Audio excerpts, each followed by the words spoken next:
ഈ mayor KSRTC driver തർക്കത്തിൽ ഇപ്പോൾ ഏറ്റവും പ്രധാനപ്പെട്ട ഒരു അപ്ഡേറ്റ് പുറത്തു വരുന്നുണ്ടല്ലോ. അതായത് ഈ സംഭവം പുനരാവിഷ്കരിച്ചുകൊണ്ട് പ്രധാനപ്പെട്ട ചില തെളിവുകൾ പോലീസ് ശേഖരിച്ചുവെന്ന് പറയുന്നു. ഡ്രൈവർ യദു ലൈംഗിക ചുവയുള്ള ആംഗ്യം കാണിച്ചതിൻ്റെ തെളിവുകൾ ലഭിച്ചിരിക്കുന്നു എന്നുള്ളതാണ്. ഈ സാഹചര്യ തെളിവുകൾക്കായി പോലീസിൻ്റെ ഈ പുനരാവിഷ്കരണം എപ്പോഴാണ് നടന്നത്, അത് എങ്ങനെയാണ് പൂർത്തീകരിച്ചത്, പോലീസിന് എന്തെല്ലാം തെളിവുകൾ കിട്ടിയെന്നാണ് പറയുന്നത്?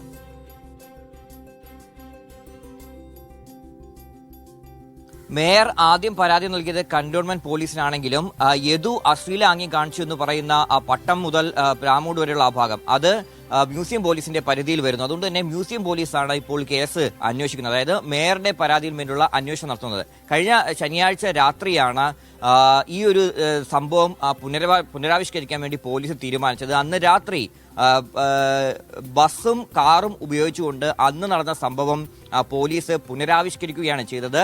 ഡ്രൈവർ യദുവിനെതിരെ കൂടുതൽ തെളിവുകൾ ഉണ്ടാക്കുക, തെളിവുകൾ ശേഖരിക്കുക എന്ന ലക്ഷ്യം വെച്ചുകൊണ്ടായിരുന്നു പോലീസ് ഈ ഒരു സംഭവം പുനരാവിഷ്കരിച്ചത്. പട്ടം മുതൽ PMG വരെ ബസ് ഓടിച്ചുകൊണ്ടാണ് ഈ ഒരു സംഭവം പുനരാവിഷ്കരിച്ചത്.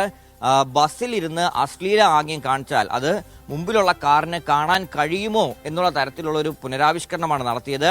നിലവിൽ പോലീസിൽ നിന്ന് ലഭ്യമായിട്ടുള്ള വിവരപ്രകാരം യദുവിനെതിരായിട്ടുള്ള തെളിവുകൾ ലഭിച്ചിട്ടുണ്ട് എന്നുള്ള കാര്യമാണ്. ഇത്തരത്തിൽ അശ്ലീലാംഗ്യം കാണിച്ചാൽ അത് കാറിലുള്ള യാത്രക്കാർ കാണാൻ കഴിയുന്ന തരത്തിലുള്ള ഒരു സംഭവം തന്നെയാണ് ഉണ്ടായിട്ടുള്ളത്. അതുകൊണ്ട് തന്നെ അതുമായി ബന്ധപ്പെട്ട തെളിവുകൾ പരമാവധി ശേഖരിക്കാൻ കഴിഞ്ഞിട്ടുണ്ട് എന്ന് പോലീസ് പറയുന്നു. അതുകൊണ്ട് തന്നെ യദുവിനെതിരായിട്ടുള്ള ഈ മേയറുടെ പരാതിയിന്മേലുള്ള കുറ്റപത്രം ഉടൻ തന്നെ കൈമാറാനാണ് തീരുമാനിച്ചിട്ടുള്ളത്.